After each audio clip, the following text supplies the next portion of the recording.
Баршаңызға сәлем достар, менің каналыма қош келдіңіздер. Бүгін сіздермен бірге осындай өте әдемі, тәтті және ерекше дайындалатын баклава чизкейк әзірлейтін боламыз. Жасалу жолы: жұмыртқаға майды салып, май ерімеген болу керек. Холодильниктен алынған бетте салғанымыз жөн. Және сұйық қосамыз, тұз, су қосамыз, және де яблочный уксус қосамыз. Уксус міндетті түрде яблочный болу керек, басқа уксустар қолданбаймыз. Осы массаны жақсылап қасықпен араластырып аламыз. Көріп тұрғандарыңыздай май қатты ерімеген, холодильниктен алынған күйде салынды. Осылай жақсылап араластырып аламыз.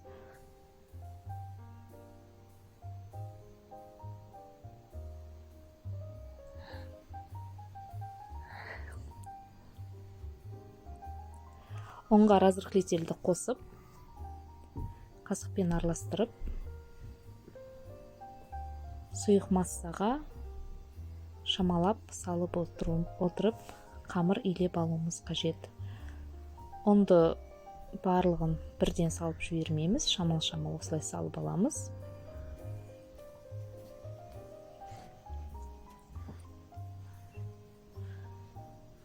Міне осылай жақсылап ұнды салып, қолмен илеп аламыз осылай. Бізде біркелкі әдемі жұмсақ қамыр шығуы керек.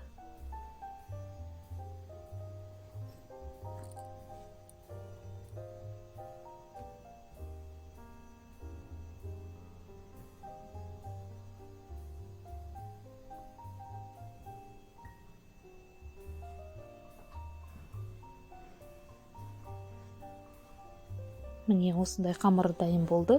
Осы қамырды салафанға салып, жарты сағатқа холодильникке жібереміз.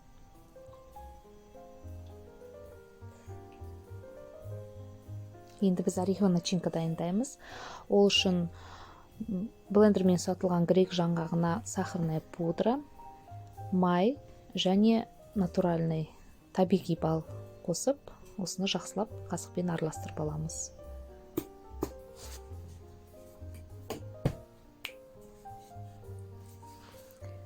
Осылай масса біріккенше жақсылап араластырып аламыз. Бізде міне осындай начинка шығады.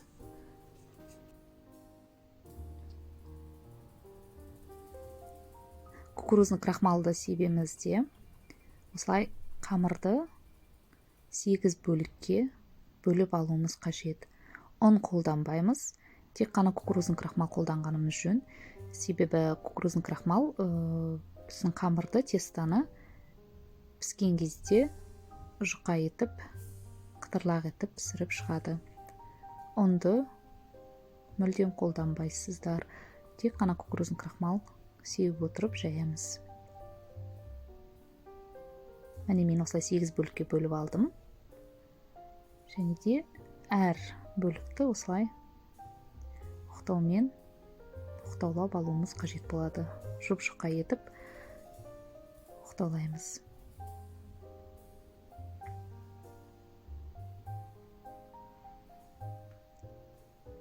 Міне осылай әр бөлікті осылай жұқарғанша жайып алуымыз керек.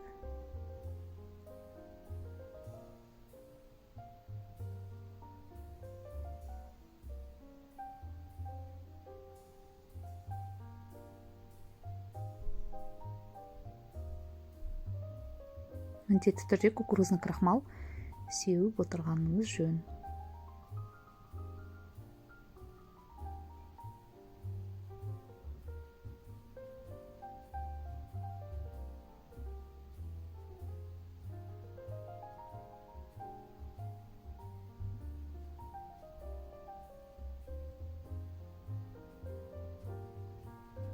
Көріп тұрғандарыңыздай, осындай жұқалығы осындай болғаны дұрыс.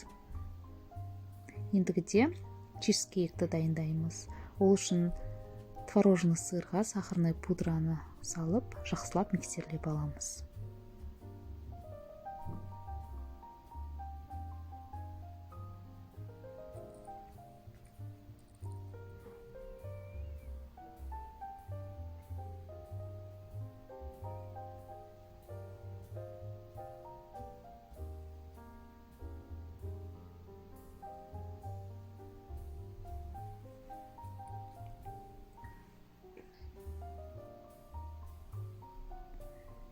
Содан соң сливки құямыз.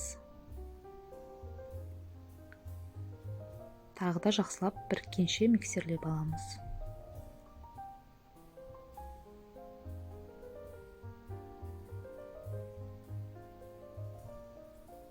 Содан соң ең соңында жұмыртқа қосып, тағы да жақсылап миксерлейміз.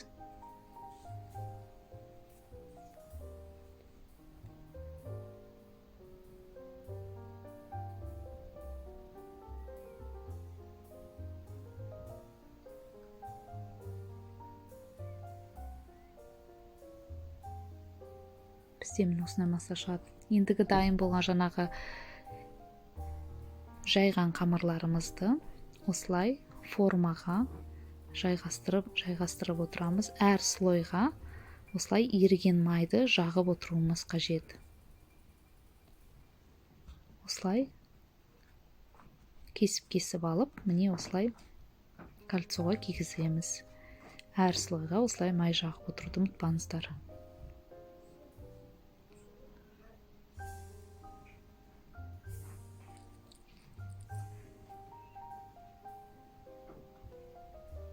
Осылай әр қамырды кезекпен осылай салып отырамыз.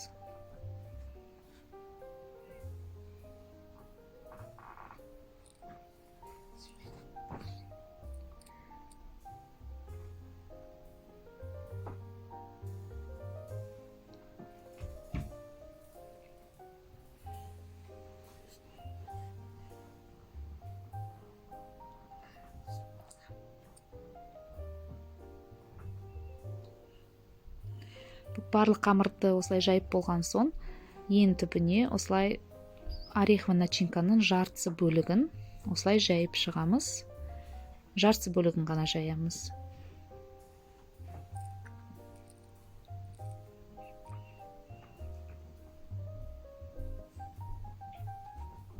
Осылай жақсылап шет-шетіне барлығын жаюымыз керек. Осылай жақсылап шет-шетіне барлығын жағып шығамыз.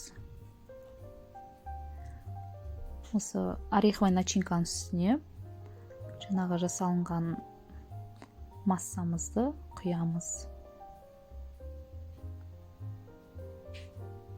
Барлық массаны бірден құйып жібереміз.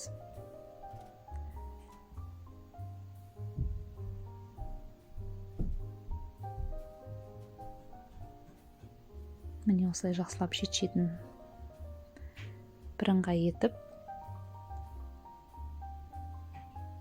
жақсылап саламыз.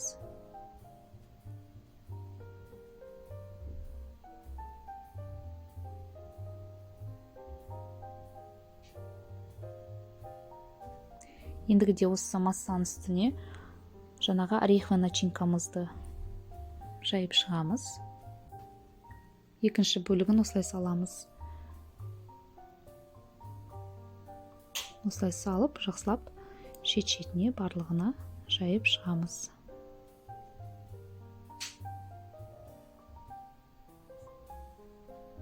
Бізде өте дәмді баклава чизкейк шығады. Және де осы начинка салып болғаннан кейін осылай үстіне қамырды жауып шығамыз.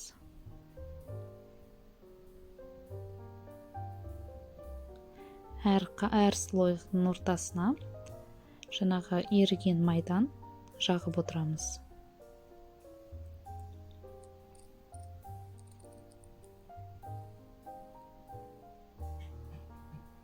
Осылай әр слойға жағып отырамыз майды.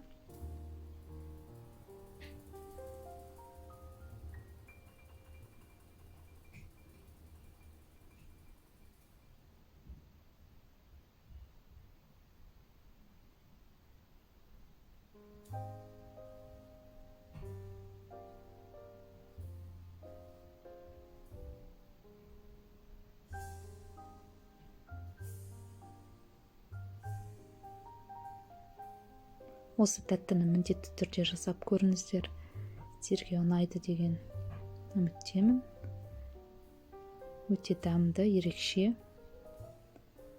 тәттінің бір түрі.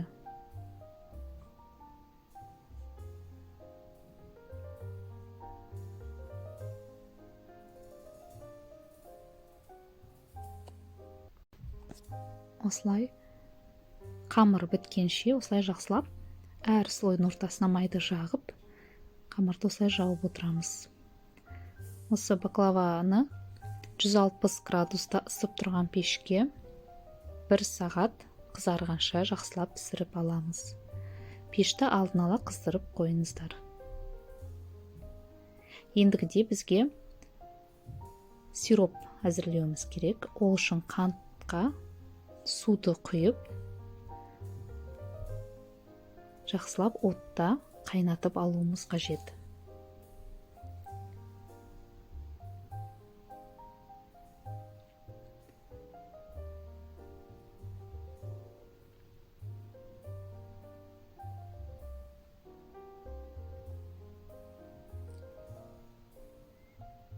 Осылай жақсылап араластырып отырамыз. Қант еріген уақытта осылай лимонның суын жақсылап сығып қайнап жатқанға құямыз. Содан соң жақсылап осы сиропты қайнатып алуымыз керек.